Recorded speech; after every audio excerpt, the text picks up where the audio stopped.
Bonjour chers élèves, merci de vous savoir nombreux autour de votre écran pour une nouvelle séquence. Et notre séquence d'aujourd'hui porte sur la représentation paramétrique du cercle de centre O, origine du repère. Je vous invite à présent à apprêter vos cahiers et vos stylos pour prendre bonne note. À la fin de notre séquence, chacun et chacune de vous doit être capable de donner une représentation paramétrique du cercle de centre O, origine du repère. Nous prenons cercle de centre O, origine du repère. Cercle de centre O, où O est origine du repère. Et donc, nous faisons cette représentation. Nous sommes dans un repère orthonormé OIJ.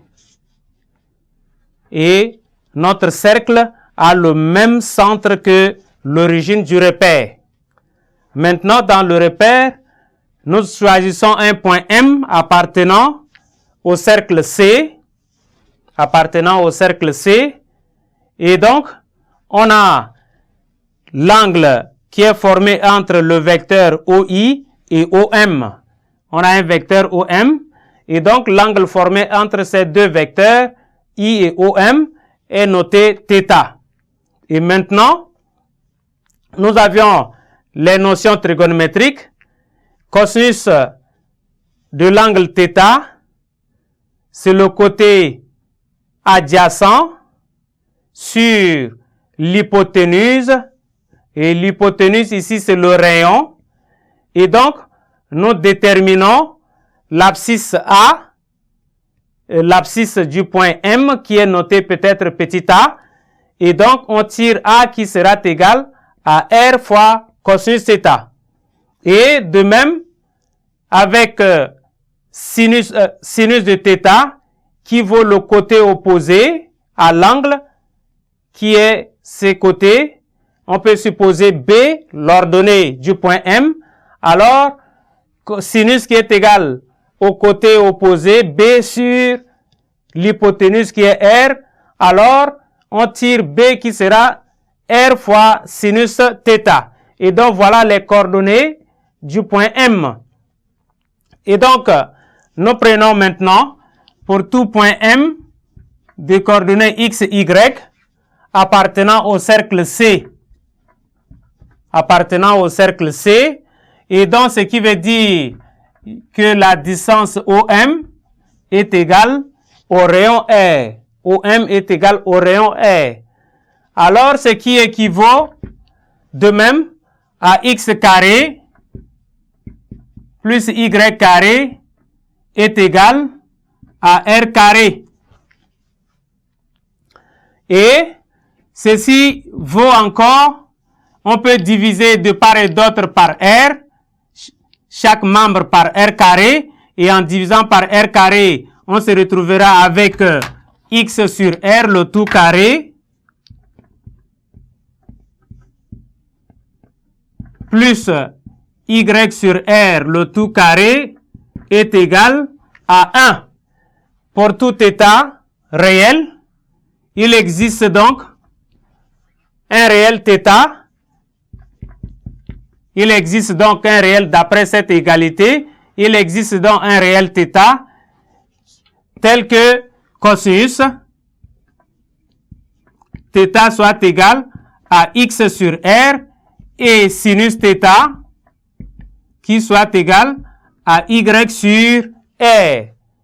Puisque on sait que cosinus carré θ plus sinus carré θ est égal à 1. Donc, on peut poser cos θ est égal à R sur X et sinus θ est égal à Y sur R. X sur R pour cosinus, Y sur R pour sinus. Alors, nous allons prendre en propriété. Ici, lorsque nous tirons X est égal à R cosinus θ et Y est égal à R sinus θ. Et en propriété,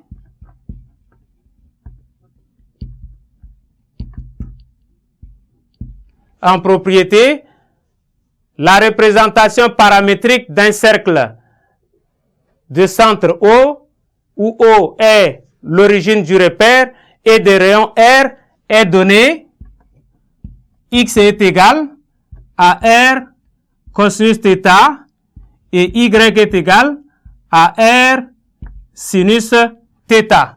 Et donc c'est ça l'équation paramétrique du cercle C, où θ est un nombre réel. Exemple. En exemple, le cercle C d'équation cartésienne x carré plus y carré est égal à 9. Alors, en respectant les mêmes procédures, vous allez diviser chaque membre par 9 et donc vous aurez x sur 3 le tout carré plus y sur 3 le tout carré est égal à 1. Et en posant de la même manière, vous aurez donc enfin x est égal à 3 fois cos θ et y est égal à 3 sinus θ. Voilà, nous retrouvons l'équation paramétrique de notre cercle C qui a pour cette équation cartésienne. Merci chers élèves pour votre aimable attention et nous espérons vous revoir nombreux à la séquence prochaine.